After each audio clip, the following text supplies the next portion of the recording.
See, at first I was thinking, like, just chop that off. I have a picture of a pretty cool one, but this back end is so awesome. Like, there's just something beautiful and sexy about that back end. All right, so we're gonna walk you through 3 cars and we're gonna do them 3 different ways. So this one, 1972 914. Obviously you can see that it has lived a hard life. We have another 1972 914, also has lived a hard life, and a third 1972 914 that has also lived a terrible life.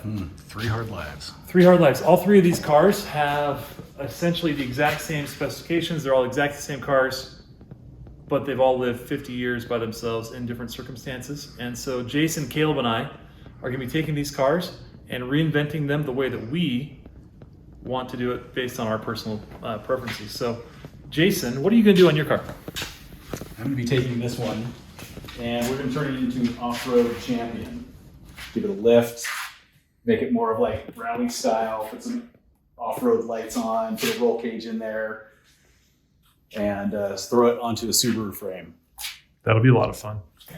Yeah, and Caleb is going to be taking the kind of the nicest car of the group, actually, and he's going to be turning this one into your standard garage restoration. So cutting all the corners that the standard DIY might cut, but making it look nice and look like something that you actually want to keep and drive.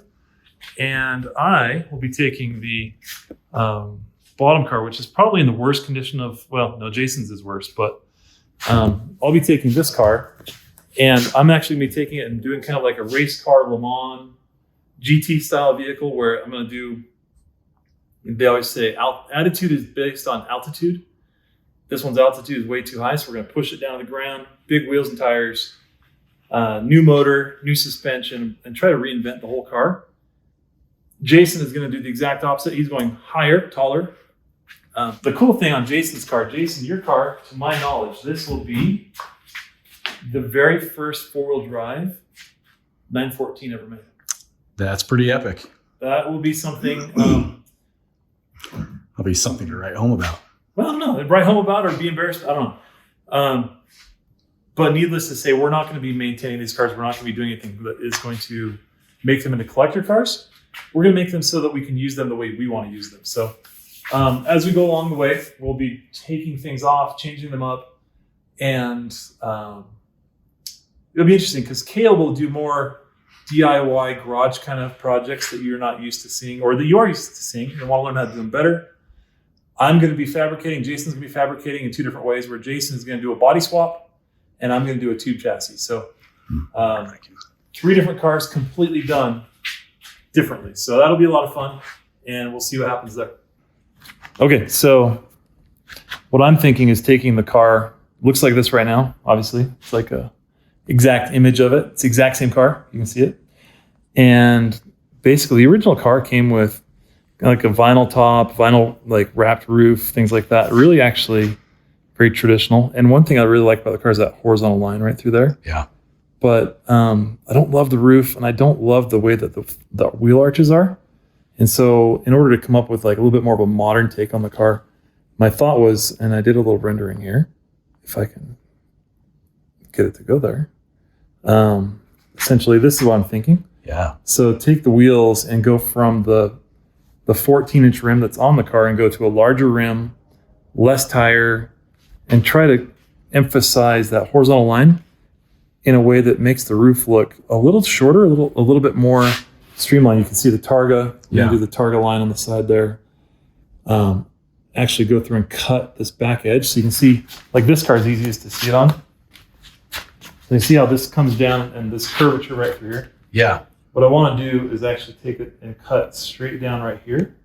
And it might flare as it goes down a little bit, but I want to bring in that Targa line for more of the 911 look so that it still looks like a 914, but it brings it a little more modern in the 80s rather than in the late 60s, early 70s. Oh, okay, yeah. So see that right through there? That line there. Yeah. And then I haven't figured out exactly how I'm going to do this transition right here. But as this comes down, this transition is going to come in and change up quite a bit. But you can see, obviously, this this variation of what the car would look like is completely different than obviously what it ever shipped with. Another thing is going to be really big is these wheel arches, the way that they come up. We're going to actually eliminate all of this, and the wheel arch is going to come up above the top of the fender. So those wheels and tires are going to come way up. It's going to be so low. Come through. It's going to be very low, but it'll also be just a totally different car. So we'll see how it goes. I'm excited. All right. So back to this is retro these lights out.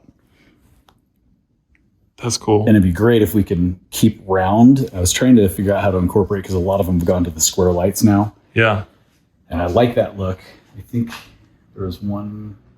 No, I didn't. Well, I think the round is really nice because it has a heritage feel to it. It does, but it's hard to find good off-road round lights anymore that are round. They're all kind of square. Mm-hmm. Or they look absolutely ridiculous with all the LEDs, so we'd have to find... Well, KC Highlights does a good job. KC Highlights has a couple, but they're expensive. Yeah. We can't get the Chinese knockoffs of them.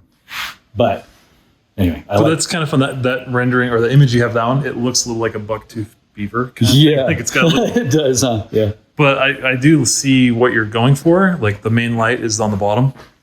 What's up? So this is what you're thinking? Yeah. So you'd have a back end, like expose the tires like that? Yeah, keep it coming back, but still keep the side profile of everything we can see there.